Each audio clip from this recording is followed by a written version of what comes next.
আসসালামু আলাইকুম। আমি আজকে আপনাদের সাথে ভিডিওতে যে বিষয় নিয়ে আলোচনা করতে যাচ্ছি, সে বিষয়টি হলো গরু মাঠে চরাতে যাওয়ানোর সময় একটু অসতর্কতা হলে কি ধরনের বিপদ হতে পারে তা নিয়ে। দেখেন খামারি ভাই এই গরু মাঠে চরাতে নিয়েছে না এবং সেই সময় খাল পাড়ানোর সময় এই গরুটির সমস্যা হয়েছে। খালের চরে ফালানো ছিল পুরানো আসবাবপত্রের সেই তারকাড়া বা লোহা। যেটাই বলে থাকেন না কেন সেটি গরু লাফ দেওয়ার কারণে তার খুরে ঢুকে যায়।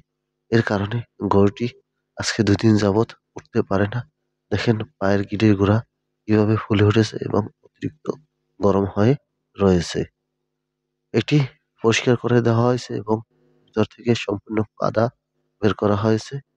এতে গরুটি এখন দ্রুত সুস্থ হয়ে যাবে এবং হাঁটতে চলতে পারবে।